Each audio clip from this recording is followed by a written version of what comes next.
Në materialin nga Tirana, opinioni publik dhe studiues të jetës politike në Shqipëri po ndjekin me shqetësim tensionimin e ri të marrëdhënieve mes partive kryesore politike me kërkesat për largim të qeverisë nga njëra anë dhe me akuza për korrupsion me ndërtimet në anën tjetër. Një pjesë e analistëve politik pohojnë se bojkotimi i parlamentit nga opozita socialiste ka shpërsuar qëndrimet e të dyja palëve. Ata shohin me shqetësim faktin që dialogu mes forcave politike nuk po zhvillohet në parlament dhe kjo i zhvendos në rrugë zhvillimet dhe zgjidhjet e politikës. Korespondenti ynë në Tiranë, Liriana Golli, bisedoi me dy analistë e ndjekin.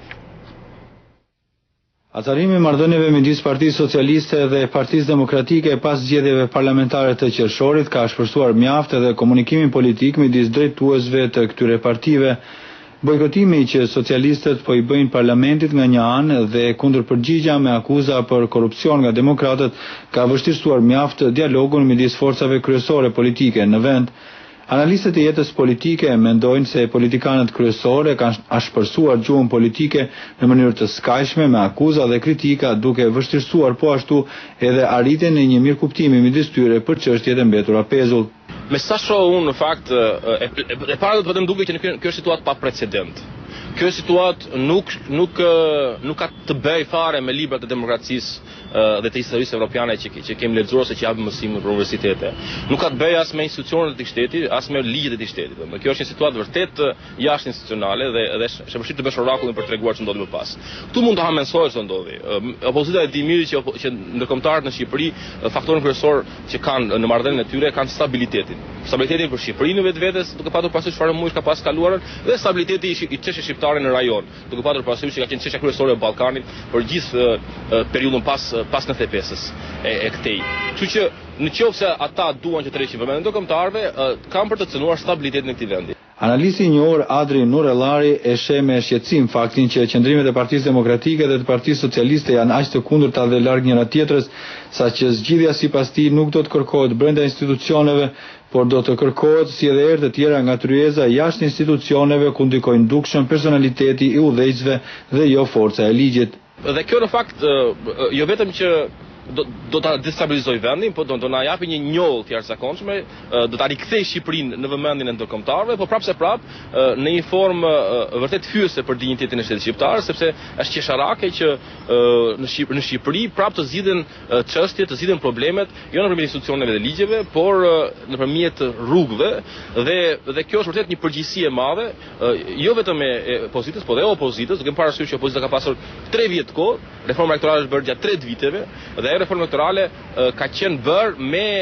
me arkitekt liderin e opozitës. Ndërkaq kryeredaktori i gazetës Shqip, analisti Aleksandër Qipa, thotë se bllokimi i institucioneve dhe i marrëdhënieve midis partive kryesore është një dukuri e përsëritur dhe një mënyrë mbijetese e tyre në arenën politike.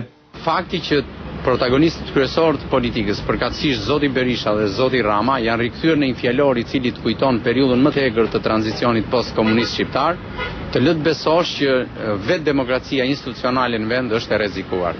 Është e rrezikuar sepse ne jemi në një moment bllokimi, pothuajse kjo krizë e paralajmëruar dhe tashmë e pranuar nga të gjitha palët, po bllokon institucionet, po bllokon komunikimin politik dhe në një farë mënyre pse jo edhe dialogun me palët e tjera jashtë këtij partneriteti antagonist. Zoti Qipa mendon se krahas presidentit të Republikës Bamir Topi, një rol të madh në këtë situatë të bllokuar politike mund të luajnë edhe organizata ndërkombëtare ku Shqipëria është antare. Sipas tij, ato duhet të tejkalojnë fazën e apeleve dhe thirrjeve drejtuar partive shqiptare dhe mund të kërkojnë prej tyre zgjidhje konkrete. Faktori ndërkombëtar dhe kryesisht institucionet europiane kanë një tagër, jo vetëm moral, për të ndërmjetësuar në këtë konflikt që rikthehet në Shqipëri. Dhe ky tagër buron edhe nga fakti që Shqipëria sot është në pozicionin e vendit që ka cilësuar kandidimin e saj për të qenë antar në BE, por është edhe njëkohësisht antar në disa nga forume ndërkombëtare dhe organizma ndërkombëtare, të cilat përrjedhimisht i mbartin detyrime reciproke. Opinioni publik ndjek me shqetësim mos pajtimet midis partive politike që shpërthyen sërish pas zgjedhjeve të 28 qershorit. Partia Socialiste e opozitës nuk ka pranuar rezultatet e zgjedhjeve të kaluara dhe ka kërkuar një rishqyrtim të materialeve zgjedhore. Deputetët socialistë nuk po marrin pjesë në punimet e parlamentit të ri, ku ata janë edhe për një 4 vjeçar tjetër në rolin e opozitës. ndërkohë që shumica e re dyngjyrshe e Partisë Demokratike dhe LSI është shprehur se materialet zgjedhore nuk mund të rishikohen sepse për të nuk kanë paraqitur asnjë vërejtje 40.000 komisionerë socialistë dhe demokrat, gjë të cilën e kanë konfirmuar edhe gjykatat shqiptare me vendimet e tyre. Për Zërin e Amerikës, Iliriana Golli, Tiranë.